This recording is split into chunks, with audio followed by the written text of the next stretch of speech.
This is the IBJ podcast for the week of June the 12th, 2023, brought to you by Taft. I'm your host, Mason King. Welcome back to the podcast, everybody. The pandemic is officially over. Investment experts say we're now in a bull market and the pace of inflation is easing. What's there left to worry about? Well, more than 40 million people in America are about to take a big financial hit, and it could have such serious repercussions on the economy that we could find ourselves back in at least a mini-recession. I suspect that this is an issue that will hit close to home for a lot of IBJ subscribers and their families. The 44 million folks I referenced are people who have federal student loan debt. They collectively owe about $1.6 trillion, making the average federal student loan debt balance about $37,000. Federal student loan borrowers haven't been required to make payments since March 2020 due to the economic stresses of the pandemic. But the grace period is almost over. Borrowers will be required to either begin or continue making payments in September. The average student loan payment is between $200 and $300 a month, although the actual figures can vary significantly. For recent graduates, carving $300 in expenses out of your monthly budget can be a big ask. Education officials have predicted that there could be historic levels of federal student loan delinquency and defaults. The companies that service these loans for the federal government also are in a tough position, restarting the machinery after years of inactivity or taking on millions of customers for the first time. In fact, it's estimated that 16 million borrowers will have a different company to deal with by the time payments resume. IBJ personal finance columnist Pete the Planner has been looking into the possible ramifications of this big shift for a sizable chunk of the country.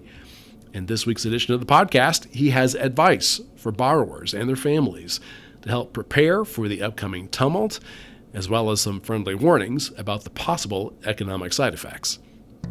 Here's our conversation. It's my pleasure, as always, to welcome back to the podcast Peter Dunn, a.k.a. Pete the Planner.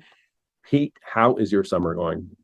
So far, so good. A lot of youth soccer, a lot of SPF long-sleeve T-shirts for a fair-skinned gentleman. So it's good. Good. Remind me the ages of your kids. 14 and 11, the prime years to, go to soccer games. Now, since you are Pete the Planner, I assume that you are all set and I'm ready to finance their college educations. Actually, yes. Yeah, I am. I've thought about it since the day they were born. As we were holding our son for the first time, some 11 years ago, I mentioned the cost of a private education to my wife and later found out that was not the appropriate moment to do so. But you live and you learn. And since we didn't have a third child, that lesson sort of died on the vine there. But yes, I am prepared. If you don't mind me prying, is that going to also include taking out student loans? Or can you just slap cash on the barrel line?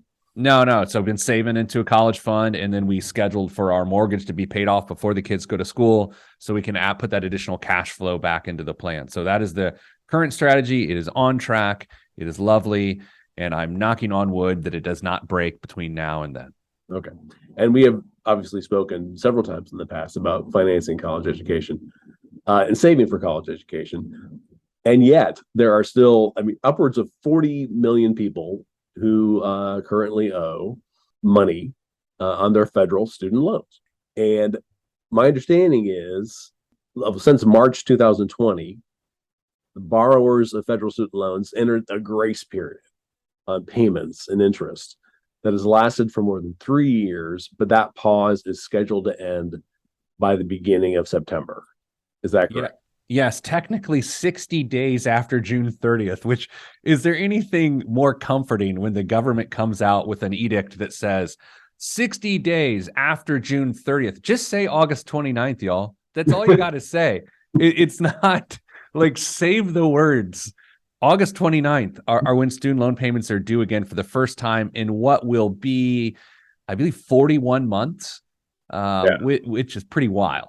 Yeah, the federal government always wants you to do your own math. They do. It's like taxes. It's like, hey, you owe us, but you guess on how much you owe us, and Right. yeah, we'll throw you in jail if you guess wrong, right? Yeah, Right. exactly. Now, there's a caveat in all this. The Supreme Court of the United States is expected to make a ruling this month on whether President Biden's student loan forgiveness plan can go forward. Now, that plan could cancel up to $20,000 in student debt for tens of millions of people. But we should note that legal experts are very skeptical that the student loan forgiveness plan will survive the challenge. And in any event, there still are many, many millions of people who will owe money. Yeah, the repayment's going to start August 29th, no matter what. You could have some forgiveness before then. And the 20,000 is if you had Pell Grants. For everyone else, it's 10,000. And I'm not in the prediction biz, but there's no way this is going through at this point. Not happening. So you're going to see repayments start August 29th, or the first invoices, the bills going out. And Mason, I'm here to tell you today, in the spirit of not making predictions, it's going to make for a pretty nasty fall. I'm particularly concerned about student loan borrowers, people who have never made a student loan payment. Think about this. If you graduated college in May of 2020, you have now been in the workforce for 3 years. You've set your lifestyle. You rented your apartment. You leased your car. You're doing all these things. Oh, by the way, your payments are now due 39 months after you graduated. And so that's a little bit terrifying. So I'd love to walk you through what this might look like, what industry I'm particularly concerned about, and how this will impact employers. Because I think not only will this lead to a micro recession, I think this will also lead to a lot of productivity, turnover issues for employers, and healthcare claims for employers, because there's a direct tie between financial stress and healthcare claims. And so it's going to be a tumultuous, a turbulent, try to think of another T word, fall. I've heard the word chaotic used several times in my research for this, and I'll tell you something. You have trained me so well. The first thought that I had when I really started addressing this was thinking, there are going to be so many people, as you said, who have already established their lifestyles. So many recent college graduates without, several $100s a month, maybe more than $1,000 a month in payments built into that lifestyle. And it is going to be a rude awakening. But please go ahead and walk me through your thoughts. So the Consumer Financial Protection Bureau this week put out an interesting piece that talks about who's most susceptible to these challenges and what are we really looking at. And what's interesting is they talk about who is already in distress, who is likely to have delinquencies or default and these sorts of things. And for me, as I look at them, they don't even take into account, Mason, inflation, which I believe to be the biggest culprit in all of this. So here are the five factors that make someone a risk for default this fall, according to this organization. Number one, if someone prior to the pandemic had delinquencies on their student loans, that is a radio box number one. If it is checked, then they are a challenge to meet the repayment requirements. Number two, pre-pandemic payment assistance on student loans. If they were seeking assistance in any way, any changes to their payment frequency or amount, that's an issue. It's a red flag. Number three, multiple student loan servicers. Now, this is interesting because this just really speaks to how easy it is to get disorganized and confused around repaying your student loans. Mason, have you ever had your mortgage sold? Have you ever had a mortgage sold? I have twice. Yeah, confusion, right? You're like, okay, what's this? What's my login? Who do I owe? You get the tax form at the end of the year. You're like, I'm pretty sure this is trash, but it's not trash. And so imagine you, a man of, shall we say, middle age, dealing with that situation, whereas you got a 22-year-old, 23-year-old with multiple student loan servicers. That's confusing. Can I back up real quick? Because Yeah. you're talking about the people prior to the pandemic who already were experiencing problems with repayment. I came across an interesting stat indicating really the federal student loan system was in crisis well before the pandemic. only about half of the borrowers were in repayment, like regular repayment in 2019. Around 25% or more than 10 million people were in delinquency or default at that point. And the rest had applied for relief measures for struggling borrowers like deferments and forbearances. So that's like 50% of the people that you covered in those first 2 points. Absolutely. And again, without saying I think the Biden student loan forgiveness plan's a good idea or not, with what you just said, you can hear the justification for it. Yeah. Right. Now, there's arguments against it, but that is the justification for it. But here are the other factors. Delinquencies on other credit products since the start of the pandemic. So that's another risk factor. If you're defaulting on credit cards or a car loan or mortgage, you are at risk. And finally, new non-medical collections during the pandemic. So those are the 5 high-risk areas. And what the CFPB, the Consumer Financial Protection Bureau, is saying is that more than 1 in 13 student loan borrowers are already behind on other obligations. And they believe that 20% of borrowers are suffering from those 5 factors I just gave you right now. So they're saying 1 in 5 people will be in absolute chaos in the fall. And they didn't even mention inflation, which I think is the biggest issue. And I think it could take another 40% of these people into distress. You mentioned the servicers, and this was something that occurred to me. I mean, these are the companies that, even though these are federal loans, that they're the ones who service the loans. And there are a number of companies that do that.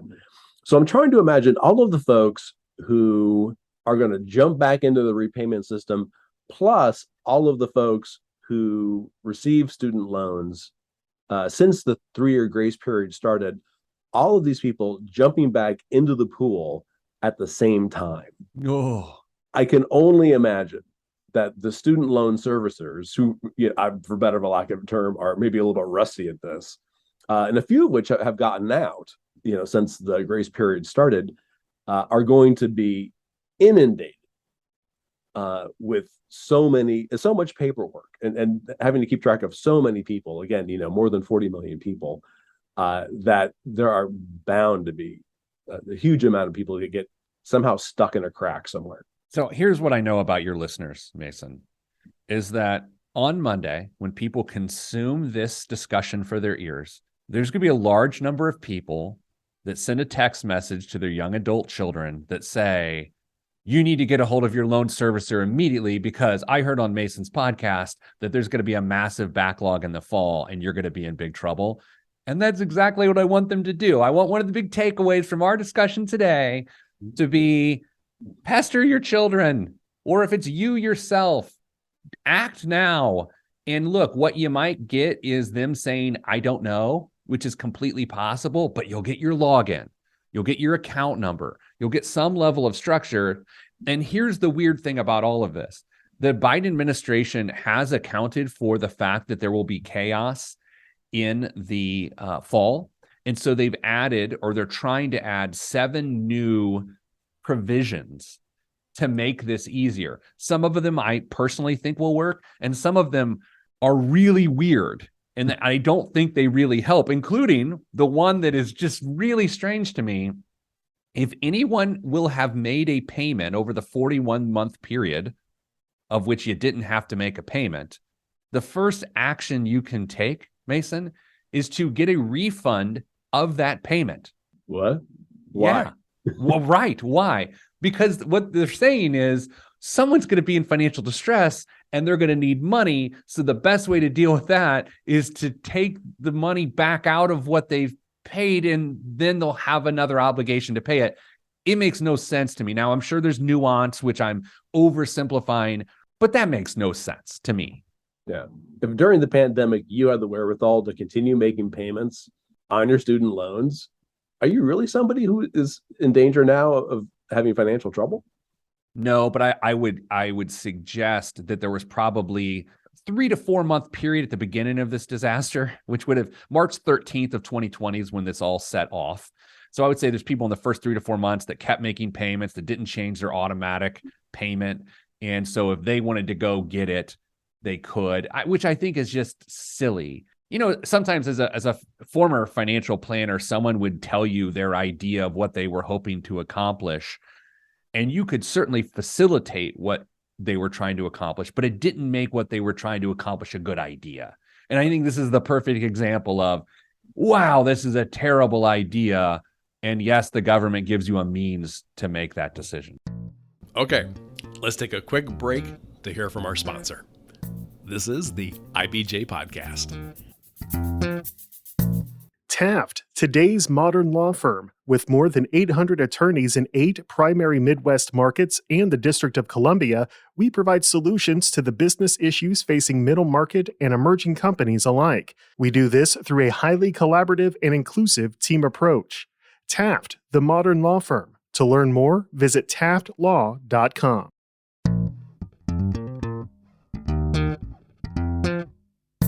All right, we're back with this week's edition of the IBJ Podcast and my conversation with Pete the Planner about the resumption of federal student loan payments. So I know education department officials have predicted that there could be a historically large increase in the amount of federal student loan delinquency and defaults. So what does that mean for those people? And then what does it mean for the overall economy? Well, the nature of default is someone is not paying something, so therefore their normal financial decisions will remain, right? They will continue not making their payments. This will impact their credit, though, right? So you haven't had to make a payment for these some 41 months come August 29th, or as we like to call it in the biz, 60 days from June 30th. So that hasn't impacted people's credit. And then there will be a period, potentially even up to 6 months of grace as this re-enters into our lives. Then there'll be an impact on people's credit. So that could impact how people are able to rent apartments, to buy cars. It will have an impact on their car insurance and renters and homeowners insurance rates. So there's going to be the cash flow economic impact in the fall. There's going to be the secondary impact about a year later as it relates to people's ability to make big purchases. Gotcha. We were talking earlier about the loan servicer, and I think an interesting stat is that 40% of people about to start repayment will do so with a new servicer. Okay, so we're not even talking necessarily about the recent grads. We're talking about everyone, because there's a bunch of change in who services these things during when no one was paying. 40% of people will have a new servicer. That is our example earlier where, hey, someone buys your mortgage or whatever, and that's confusing. 40% of people are going to be going through that. And so that's why we want you to take action in the next couple of weeks to figure out who your servicer is and come to terms with what your obligations are. One of the other things that occurred to me was an experience that I had after grad school. And I can't remember if my servicer changed or not, but I got an email out of the blue from somebody saying, hey, I know you have a student loan. Would you be interested in refinancing at such and such rate? And sounded like a good deal to me because it was a lower rate. And so I refinanced to that rate. And that was probably one of 1,000 emails I probably received, in the couple of years after grad school. But I finally fell for it. And what happened was, just in my personal situation, is I probably ended up paying more because the loan reset at 10 years, even though it was a lower rate. So dumb mistake on my part, lesson learned. But it seems like there's going to be a lot of opportunity, for, I'm not going to call these people grifters or charlatans, but for people to come in and take advantage of the confusion. So I'm going to choose my words carefully here, because one of the organizations that loves to offer refinance happens to be particularly litigious. So I'm not interested in that. I'm too busy to be sued. But I will note there is a company suing the federal government over this 41-month grace period because they can't go market refinance loans to the general public. So they're saying what they do for a living is not possible to get people out of federal loans and into these private loans, and that is unfair. Now, I am, of course, not an attorney, so I have no idea whether that's true or not, but you are right. There are entire businesses that move people from federal loans to private loans. Sometimes they make sense, sometimes they don't, but your prediction, Mason, is incredibly right. That will become a big, big thing. I think you're going to see a lot of fintech, financial technology companies pop up around student loans in the next 18 months or so. Now, from the perspective of the borrowers, speaking to them as a financial advisor or a planner, how can they get ready to start making their payments again? All right. So here's Pete the Planner's 3-step plan. I hope there's only 3 steps. I just said that. Okay. So now I've got to condense this into 3 steps. Step 1, contact your servicer, figure out who it is, and figure out what your payment is going to be. That should take you no more than an hour, and 58 minutes of that's hold time. Okay. So I'm just being honest. Like, I'm into transparency this summer. It's transparency summer, and it's not just because I'm fair skinned. All right. I was about ready to say, it's not just because you have translucent skin. No, it's true. It's true. All right. So figure out how much you owe. And then step 2, start saving that exact payment amount over the next, close to 60 days. For the next couple of months, save that exact payment amount in your savings account to exercise the muscle that is that amount of money leaving your life.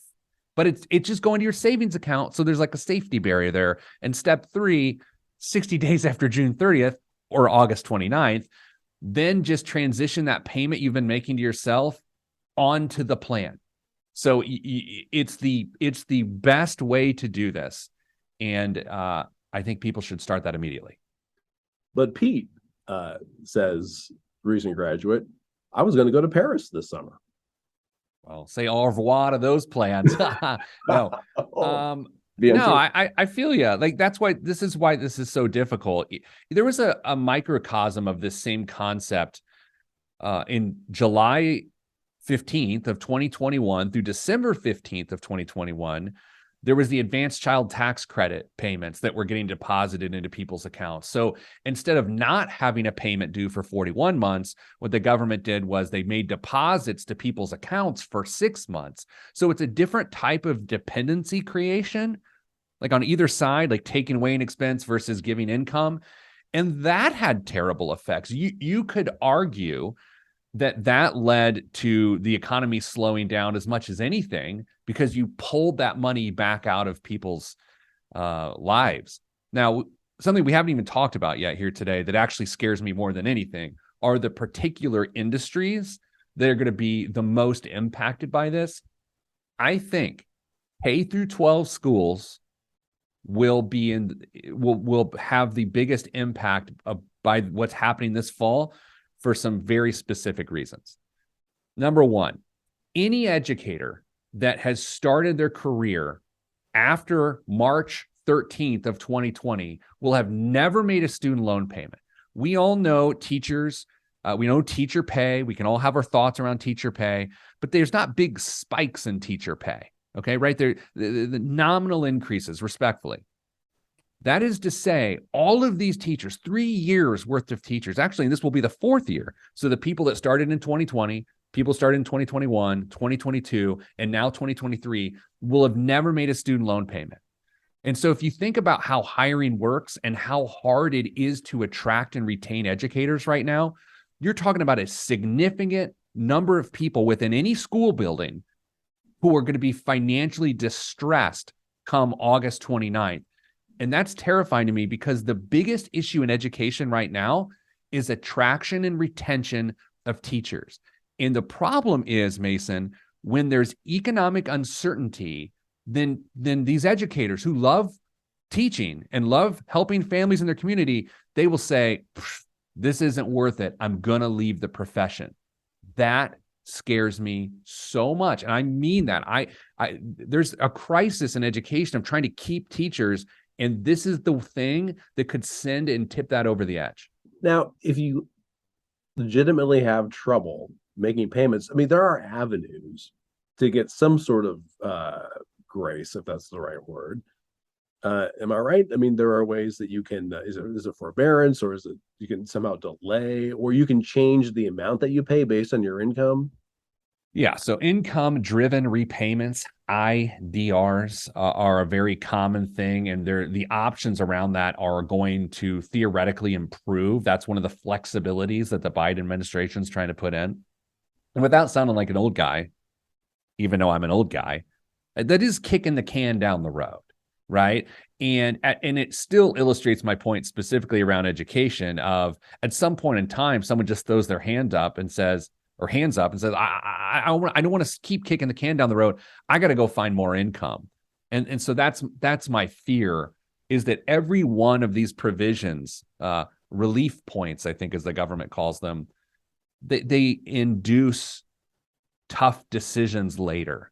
So it's either now or later, you got to make the tough decision. And so that's why I'd want people to take action like now, so that we can put a plan in place. If you know how this works. I'll make up a number here. 65% of people, totally made up, will wait until September to figure this out.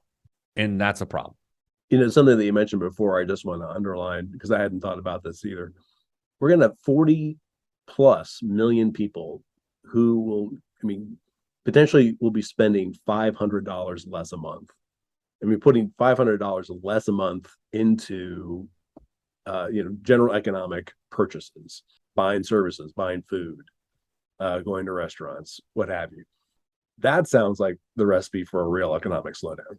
Yeah. And heading into the holiday season too, right? Yeah. I think the fourth quarter is going to be nasty. The weird thing is, we just officially this week, oh, hey, we didn't even celebrate. Where are your streamers and balloons? It's a bull market. Yeah, we're in a bull market. Stock market's in a bull market. You'll be proud of me. I didn't check my retirement balance. I said, good. That's okay.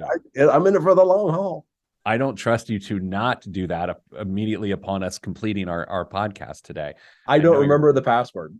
Good. That's the way to do it. I've got it for you. I'll send it to you. I have no financial relationship with Pete the Planner, by the way. That is true. That's why you're doing so well.